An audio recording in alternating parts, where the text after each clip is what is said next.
Now then, lads, welcome back to a little bit of a follow-up video, actually. So, a few weeks ago, I did a video about an open letter to the Enlisted devs that basically outlined some changes a lot of the community wanted.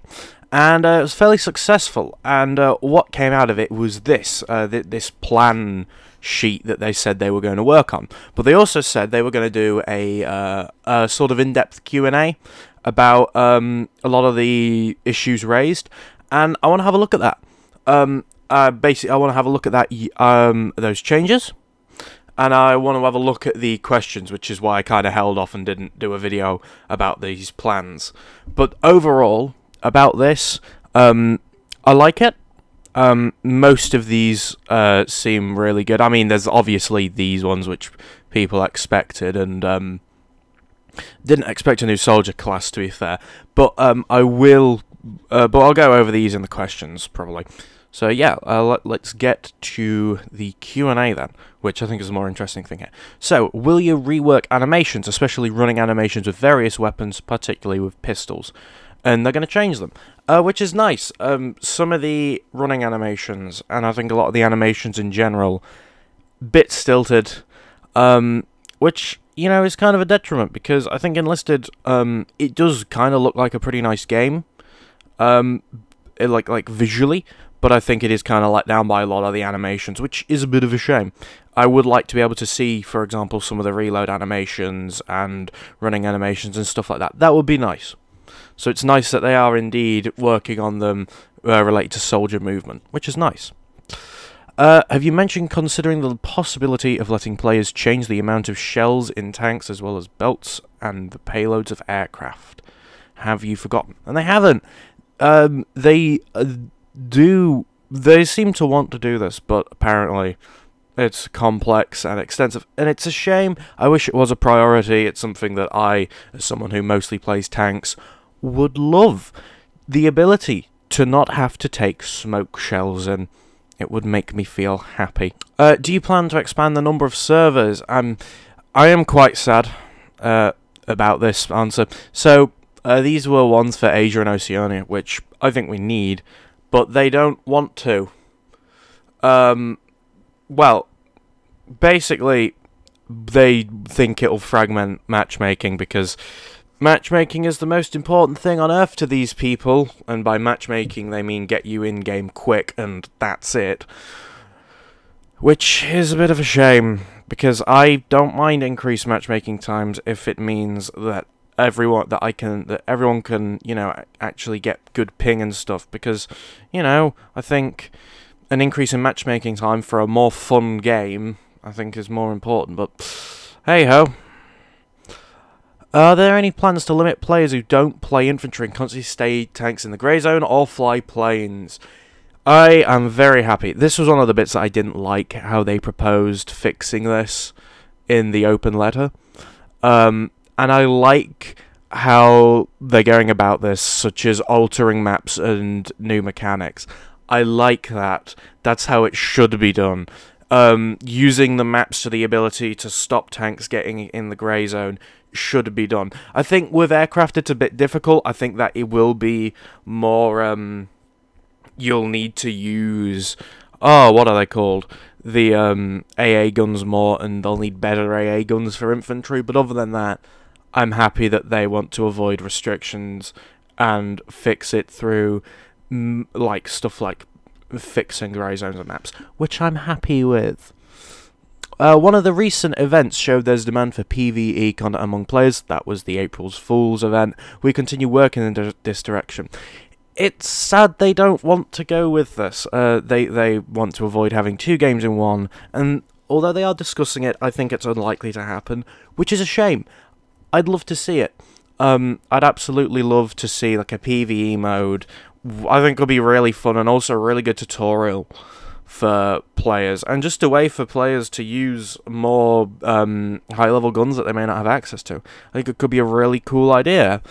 I think it's a shame that it's not going to come soon, but who knows? Maybe it will come later on, or it'll come back for April Fools or something. I wouldn't be surprised if it comes back as like an event thing, because it is nice.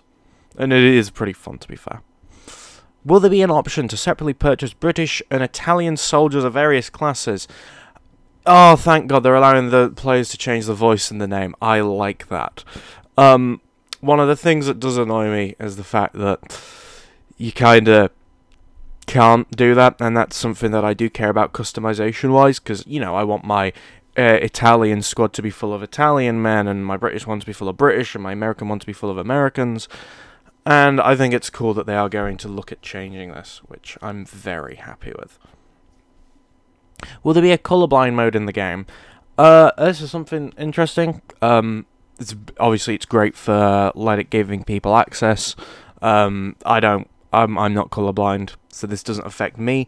But I know it's that people are that hopefully people, if they're going to pay attention to this, may be helped by this, which is very nice. Will you improve or revoke or rework? Oh, that's really badly spelt, but okay. The customization system, for example, by adding seasons, autumn, winter, summer. So apparently this isn't appropriate, kind of. There's also the time period to consider, and uniforms of summer for 1 and summer 45 cannot differ significantly. Which I get where they're coming from. I like the idea of the current customization system more based around the campaigns. I think it makes more sense to have sort of campaign-based customization. I think that will eventually change, but I think in like the current situation, probably not, which I'm fine with. I like this. And I think it's better than simplifying it to autumn, winter, and summer seasons. Are there plans to rework the Rider class? Yes, that's very nice. I think the Rider is really crap. It's always been crap. It's done very little, and compared to the APC class, which you see way more, and is way better, it's nice that they'll change it. For example, I think the Rider class could be a really good, like, ammo box or health box instead of a rally point like the APC, because that would be pretty useful, but we'll have to see. As you answered earlier, you decided to abandon the idea of veteran soldiers, but are there any plans for something similar in terms of concept and mechanics? So, no. There is no such plans to make a second, like, progression for the soldiers. Which is fair enough. I do believe, though, there is still that last one on tanks. Or I might be completely making that up. I don't remember, but I vaguely remember that. But I think that might be gone now. But, I mean, I get where they're coming from. It's nice that they've gotten... that they have announced that this probably isn't coming, which is good. At least we know. And are there plans to limit or nerf anti-personnel mines? That is interesting. That is not what I expected. I get AP mines have become, I'd argue, a bigger problem as of recently. They've become much more sort of applicable. Because I remember when I started playing, back in 2021, I rarely saw them. These things were never seen. And, like, I don't remember them a lot. I remember them only becoming a thing, like, about a year ago. But it's nice that they're changing them. They want to do a lot of things, such as they want to let engineers find mines and disarm them, reducing the blast radius of the mines, and lowering the durability. I'd prefer lowering durability. I'd like the idea of them to be set off by HE and grenades, which I think would be really useful. Because then, you know, you could throw a grenade in, and even if you don't kill someone, you may still set off an AP mine, which is, you know, pretty useful to make sure, you know, you don't die. Are there any plans to make it possible to transfer cats from console to PC? Apparently it's difficult, so this is probably going to be a no, so like War Thunder, I assume. How the new deserter penalty works. So this is interesting. So basically how it works is if you leave a battle early, you're going to incur a penalty on experience and silver earnings in subsequent battles. But this won't apply if the player has spent enough time in the battle. That's what I'm worried about. Enough time. How long is that? Because that could still mean you could get like right to the last objective. Say you've been playing Invasion, and you've gotten down on your team. You've got like 100 tickets left. Could you then leave even if you're doing really well and you don't get the penalty. I just think that's an interesting thing that, you know, should be discussed. But, oh well. So they're also trying to figure out number of battles affected and the duration of the penalty, which is interesting. And they're obviously going to tell everyone exact details. To be fair, I don't really care about this. I'm someone who will get in a game and stick in it till the end. I'm not really fussed about deserting. I think I've done it like twice. I care too much about that rank going up to want to see it go down. Will there be any gameplay changes for players? For example, there are currently too many explosions on the battlefield, which is interesting.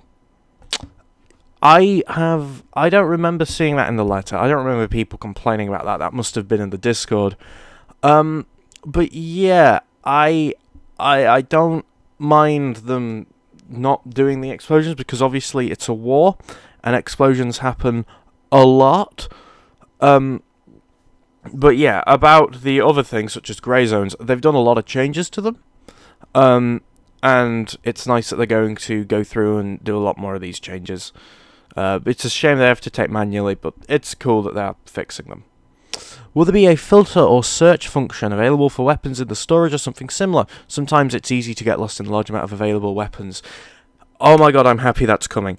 You have no idea how painful it is to look for specific gold order and event weapons in like a list, especially when you have when you're at the very end of the game, when you're at like tier 5 and you've maxed out a nation, just how much crap you realize you really have. So it's really nice that they're going to do this. Are you considering any improvements to premium squads? For example, adding a universal slot for specialist. This will be interesting. I'd like that. So you can change. I don't know if this means you'll have the engineer plus the specialist, or the engineer slot in a premium squad gets changed to a specialist. I don't mind. It'll be interesting. I'd like the ability to have like AT gunners in there, for example. I think would be really useful. I'd still like to see those slots be automatically given the weapon of the premium squad, but oh well, we'll see. Will anti-aircraft guns also get an improved version for high BR like anti-tank guns? Probably not, apparently, which is a shame. I get why they want to balance them with one set, but I think it's worth noting that that one set is crap. For those of you who are unaware, in the very olden days, they actually had the Flak Feverling, which was the 4-barreled flak gun. I think I brought this up in the last video as well. That thing was really good, and now it's gone and has been replaced with crap. If you want to see why they're crap, go watch the AA truck video, but yeah. The roadmap didn't mention anything about custom matches in the mod editor. Are there any plans change for them, new functionalities, improvements, or quality of life updates? So they're constantly working on improving them and fixing them. And issues that have been reported, but developing interesting improvements and new functions is complex and time-consuming. So, as they've basically revealed here, the priority is on the game's core mechanics, which is a shame. I feel sorry for people who, you know, do a lot of custom matches or mod editors. I feel like they need a little bit of attention, but from what I've gathered from this, it seems that Darkflow's team isn't really that big. Which is surprising, but not unexpected. So, as we can see here, the ones in blue are the new changes, I believe. And these ones are the ones they're working on. So it's nice to see that, you know, that they've got a lot of this. Improvement in the count linking system, that'll be very nice. Hopefully that'll be soon. I like all of this. Most of these I don't have a problem with. Especially penalties for deserters. It's a shame that it's only one front line, because I think the biggest problem with the reserve update was it was literally one map, but it is. But yeah, overall I think these plans are interesting. I don't think they're perfect. I would have liked to see more changes ideally sooner, but it's nice to see, I think mainly the it's nice to see them being honest and open with us about what they're actually working on and what we're likely to get sooner. which will be interesting. I'm interested to see that new soldiers class. That's probably going to come out with like the late August, September update, which will be interesting to see. Hopefully it'll be added into the main, you know, progression tree and not like paratroopers. Let's go APC drivers more than paratroopers, please, Darkflow. But yeah, overall, this is looking pretty decent, and yeah, I'm excited. So thank you for watching this video. There was a short little update about the response, and yeah, I guess I will see you all later. Goodbye.